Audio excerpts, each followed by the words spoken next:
Olá, bom dia. Muitas vezes sou questionado sobre deferimento ou indeferimento do benefício de prestação continuada, famoso BPC, benefício de prestação continuada da Lei Orgânica da Assistência Social, igualmente famosa LOAS. Vejam, a questão da deficiência, não importa qual, é atestada por laudo médico, inclusive da pessoa autista. Por que o laudo médico público de um médico vinculado ao sistema público de saúde, do médico perito do INSS, que é um servidor federal, para fins de prova administrativa ou prova judicial, vale mais do que um laudo de um médico particular, para fins de processo administrativo ou processo judicial? Por quê? Para fins de exercício profissional, ambos têm o mesmo valor, já que qualquer médico, qualquer outro profissional da saúde que atestar essa deficiência deve ser imparcial, não deve ter fins pessoais envolvidos. Mas, em tese, porque também existem falhas, porque também existem parcialidades, porque também existem improbidades no sistema público, mas, em tese, o laudo diagnosticando a deficiência de um médico público concursado ou contratado pelo serviço público nos termos da Constituição de forma temporária, que não é um servidor público, mas o servidor público nato, ele tem mais fé pública, ou ele só tem fé pública se for servidor público nato. Enfim, o laudo emitido no sistema público, ele vem com presunção de imparcialidade.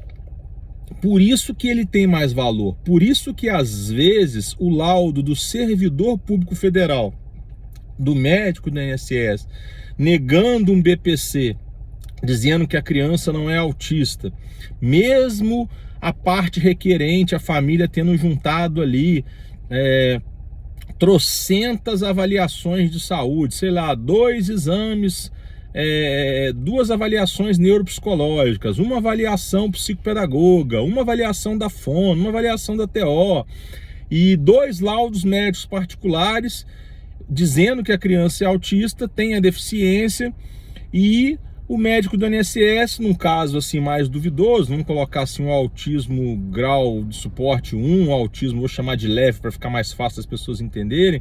Eu gosto de usar essa terminologia leve, moderado ou severo, não ignorando as classificações mais técnicas só por questões gramaticais, que eu acho que fica mais fácil dos leigos entenderem, mas enfim, não se ofendam, o ponto não é esse.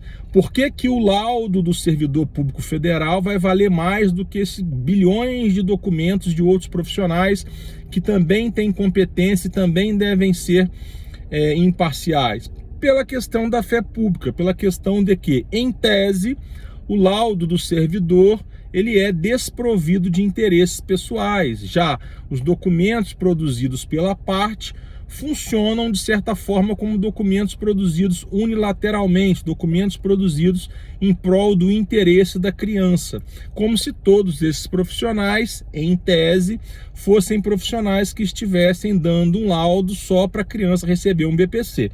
Então o raciocínio é mais ou menos esse, tá? Por isso que, para fins de BPC, é importante os documentos que as partes forem produzir serem documentos públicos, tá bom?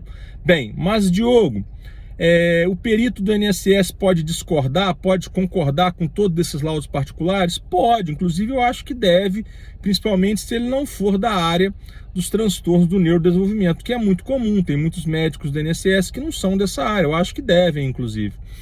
Mas, Diogo, havendo discordância dentro da seara administrativa, eu posso recorrer, a junta do INSS pode discordar do perito lá, eu vou chamar do perito de primeiro grau, que analisou num primeiro momento? Pode também, tá? Como pode acontecer o contrário também, enfim, pode acontecer de tudo. Mas, produzir documentos públicos comprovando o diagnóstico da pessoa autista ou com outra deficiência tem muito mais valor.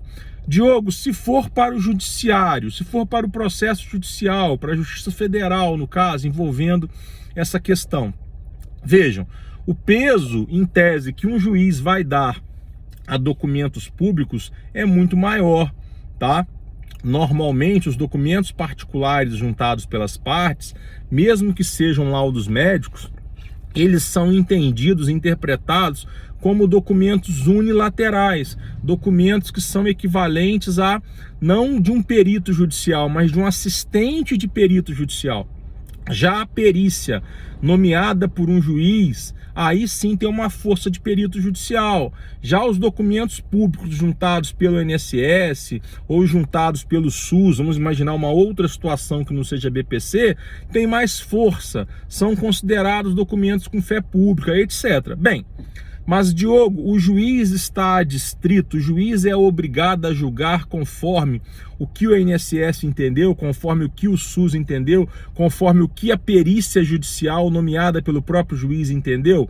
Não, o juiz não está adstrito ao laudo pericial, o juiz pode discordar totalmente do laudo pericial. O juiz pode concordar com os documentos produzidos por uma das partes, mesmo que documentos particulares, indo contra o entendimento dos documentos produzidos pela outra parte, indo contra a conclusão do laudo pericial, que é um documento produzido em juízo a pedido do juiz.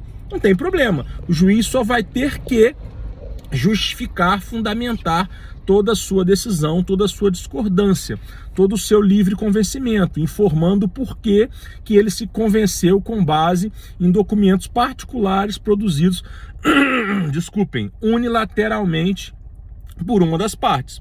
O tribunal pode confirmar essa decisão e assim seguir o processo. Mas para evitar toda essa fadiga, evitar todo esse desgaste e assumir menos riscos, tanto em um procedimento administrativo quanto judicial, o melhor que as pessoas têm a fazer, mesmo que tenha recursos, planos ou seguros de saúde para ter acesso a médicos particulares, é produzir essa prova desde o começo da conversa por meio de documentos públicos.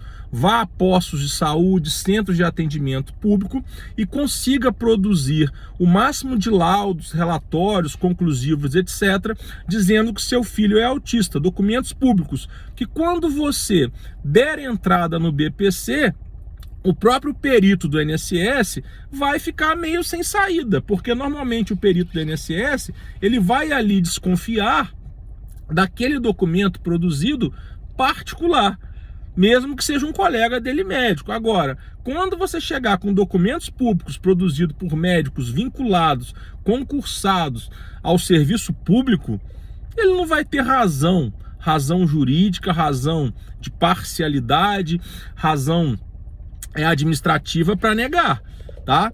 A não ser que seja um caso muito sutil, muito duvidoso, e ele, especialista na área, diga assim, pô, aqui eu acho que o médico forçou, só porque a criança não tem interação social, ele colocou que é autista. Então, assim, pode acontecer, mas você dificulta a vida dele e você facilita a sua vida. Veja, eu não estou ensinando ninguém a burlar a lei para receber BPC, não é isso, tá? Estou dizendo que, se você produz documentos públicos para requerer um benefício público na seara administrativa ou judicial, você evita a fadiga e tem mais chances de deferimento. Haja vista que, se isso for para litígio, você pode argumentar: ah, mas esse médico do INSS nem pediatra é, nem neurologista é, nem psiquiatra é, nem neuropediatra é. Como que ele está discordando de diversos laudos de pediatra, neuropediatra, neuropsicólogo infantil e por aí nós vamos, tá beleza? Então, não basta produzir documentos de forma aleatória, achando que um clínico geral, só porque ele pode juridicamente, legalmente dar um diagnóstico de autismo, que esse laudo desse clínico geral, em tese, ou desse pediatra, que também é um clínico geral na faixa etária de criança, em tese, vai ter o mesmo peso do que um laudo de um neuropediatra, do que um psiquiatra infantil especialista em autismo, de que até mesmo um neuropsicólogo especialista em autismo, notoriamente de forma comprovada, beleza? Então pensem nisso e fiquem atentos a isso para evitar a fadiga e terem mais sucesso no deferimento do benefício. Um abraço!